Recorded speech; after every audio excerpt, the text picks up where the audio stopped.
Vice President Nixon, President Truman, Reverend clergy, fellow citizens. We observe today not a victory of party, but a celebration of freedom, symbolizing an end as well as a beginning, signifying renewal as well as change. For I have sworn before you and Almighty God the same solemn oath our forebears prescribed nearly a century and 3/4 ago. The world is very different now, for man holds in his mortal hands the power to abolish all forms of human poverty and all forms of human life. And yet the same revolutionary beliefs for which our forebears fought are still at issue around the globe. The belief that the rights of man come not from the generosity of the state, but from the hand of God. We dare not forget today that we are the heirs of that first revolution. Let the word go forth from this time and place to friend and foe alike that the torch has been passed to a new generation of Americans born in this century, tempered by war, disciplined by a hard and bitter peace, proud of our ancient heritage, and unwilling to witness or permit the slow undoing of those human rights to which this nation has always been committed and to which we are committed today at home and around the world.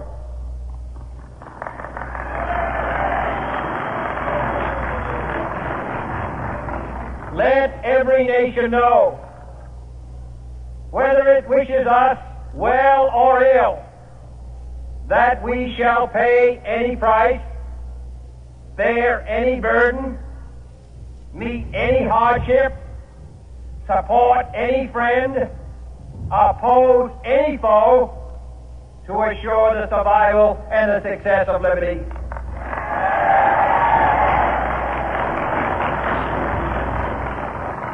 This much we pledge and more. To those old allies whose cultural and spiritual origins we share, we pledge the loyalty of faithful friends. United, there is little we cannot do in a host of cooperative ventures. Divided, there is little we can do, for we dare not meet a powerful challenge at odds and split asunder. To those new states whom we welcome to the ranks of the free, we pledge our word that one form of colonial control shall not have passed away, merely to be replaced by a far more iron tyranny. We shall not always expect to find them supporting our view, but we shall always hope to find them strongly supporting their own freedom, and to remember that in the past, those who foolishly sought power by riding the back of the tiger ended up inside.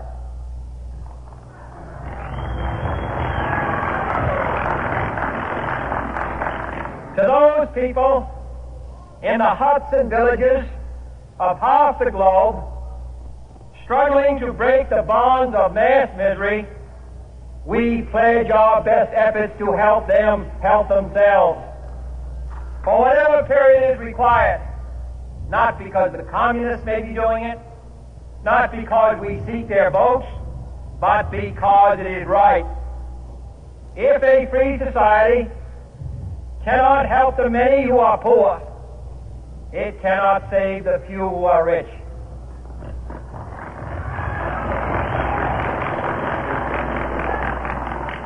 To our sister republics south of our border, we offer a special pledge to convert our good words into good deeds.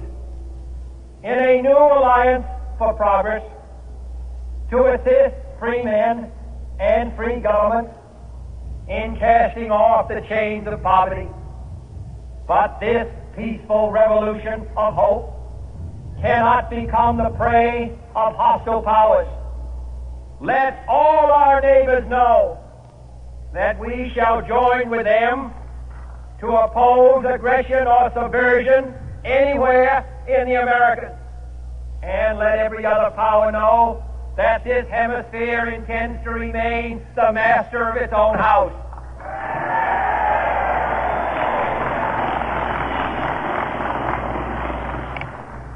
To that World Assembly of Sovereign States, the United Nations, our last best hope, in an age where the instruments of war have far outpaced the instruments of peace, we renew our pledge of support to prevent it from becoming merely a forum for invective, to strengthen its shield of the new and the weak, and to enlarge the area in which its writ may run.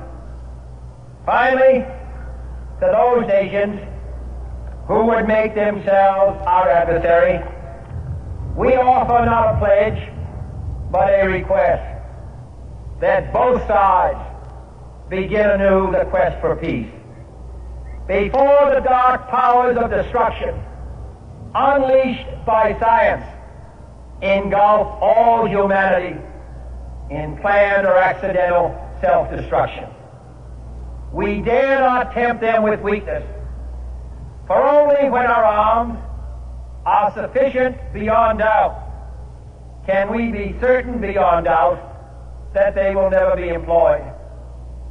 But neither can two great and powerful groups of nations take comfort from our present course, both sides overburdened by the cost of modern weapons, both rightly alarmed by the steady spread of the deadly atom, yet both racing to alter that uncertain balance of terror that stays the hand of mankind's final war. So let us begin anew, remembering on both sides that civility is not a sign of weakness, and sincerity is always subject to proof. Let us never negotiate out of fear, but let us never fear to negotiate.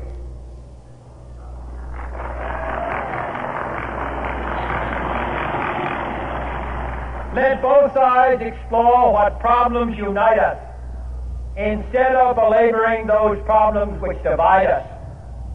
Let both sides, for the first time, formulate serious and precise proposals for the inspection and control of arms, and bring the absolute power to destroy other nations under the absolute control of all nations.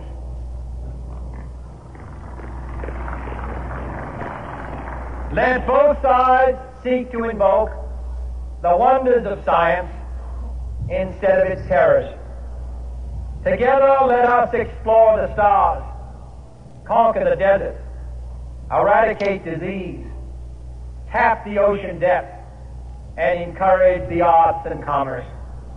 Let both sides unite to heed in all corners of the earth the command of Isaiah to undo the heavy burden and let the oppressed go free.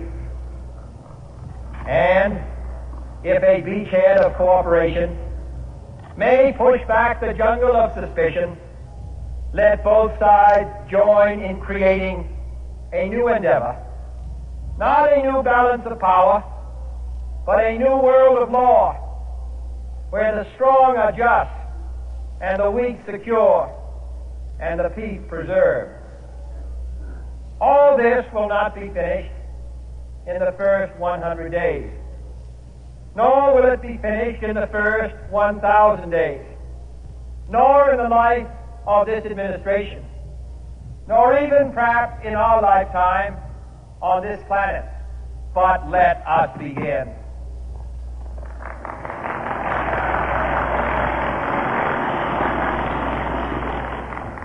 In your hands, my fellow citizens, more than mine, will rest the final success or failure of our course. Since this country was founded, each generation of Americans has been summoned to give testimony to its national loyalty. The graves of young Americans who answered the call to service surround the globe. Now the trumpet summons us again, not as a call to bear arms, though arms we need, not as a call to battle, though in battle we are, but a call to bear the burden of a long twilight struggle, year in and year out, rejoicing in hope, patient in tribulation, a struggle against the common enemies of man, tyranny, poverty, disease, and war itself. Can we forge against these enemies a grand and global alliance, north and south, east and west, that can assure a more fruitful life for all mankind? Will you join in that historic effort?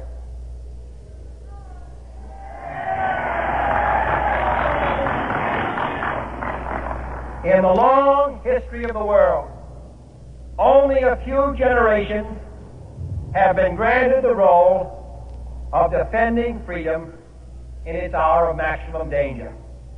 I do not shrink from this responsibility. I welcome it.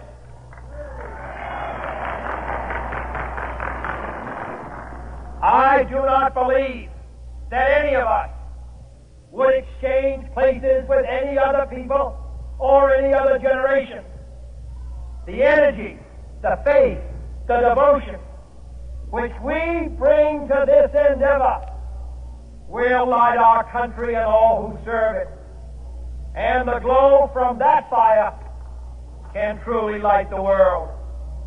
And so, my fellow Americans, ask not what your country can do for you. Ask what you can do for your country.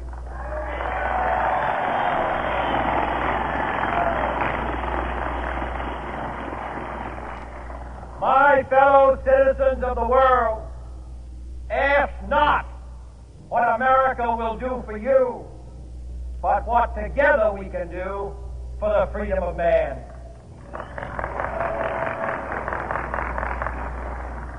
Finally, whether you are citizens of America or citizens of the world, ask of us here the same high standard of strength and sacrifice which we ask of you.